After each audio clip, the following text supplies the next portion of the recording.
Morning, we have with us Dr. Shobna, a neurocritical care specialist in stroke medicine from the Institute of Neurosciences, Kolkata. We welcome you to the Natco Pharma Specialty Studio, and we look forward to your insights to the young doctors in the space of critical care associated with bacterial resistance. Doctor, what, as per you, have been the changes that you've foreseen in critical care management? Changes which have for the good and for the worse both. For the good is that there is a lot of education going on, so we have more of gadgets and we can assess sepsis, septic shock, ventilatory parameters management. These have all improved over the time. But what is worsening is, despite the knowledge, the antibiotic resistance and the emergence of MDR, XDR organisms has increased.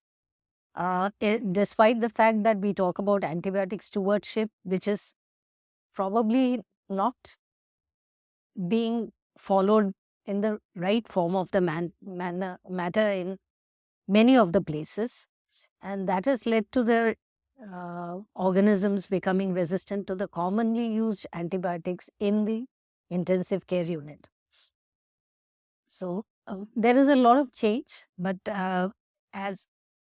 and along with more devices, there is the more chance of sepsis as well. So it's a mixed game altogether. Thank you for speaking for both sides of the coin, the good and the bad. What is that one advice you want to give the young doctors in the ICU for them to better, patient care? Definitely do evidence-based practice. More than what you learn, you need to go back and, reassess yourself. Each patient is separate. You cannot compare A with B. So you have to individualize therapy. One patient who is probably in septic shock would require 2-3 antibiotic combinations.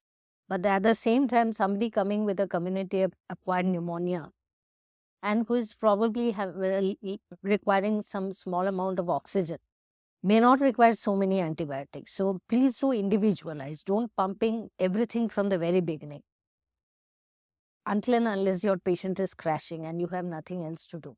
So that is why you can, and curbing the nosocomial hospital-acquired infections is of primary importance. That is how you can curb your growth of MDR, XDR organisms in your hospitals. So that is of very importance, especially in neurocritical care. No two patients behave similarly. So it's very important. Thank you for those for the advice that you're sharing to the young doctors.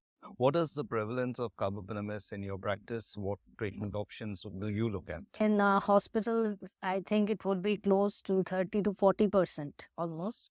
And that is probably because now we don't have much antibiotics to deal with, to administer in the first go. And since we work in a neurocritical care unit where patients are more morbid and they are bed bound, more chances of aspiration pneumonias and ventilator associated pneumonias, pressure sores. So the chances of developing all these carbapenemase resistant organisms and XDR organisms are pretty high. So I think once again, we need to look at each patient's very carefully. First, look at when was the last hospitalization done, or when was the last antibiotic given to them, what was the antibiotic, and then choose your antibiotics. Similarly, send all cultures before you start the antibiotic. That is of primary importance. No point in administering and then sending it after 24 hours. If you are suspecting, send all cultures. Start your empirical therapy. Wait for the cultures to come back. And then you escalate or de-escalate. That is also of primary importance. After 3 days, sometimes we think, no, the patient has done well. Why we should de-escalate? But that should not be the practice. Probably in 70-75% of cases, we would be doing good by de-escalating as well. Thank you for pinpointing those very finer points of the treatment to be done.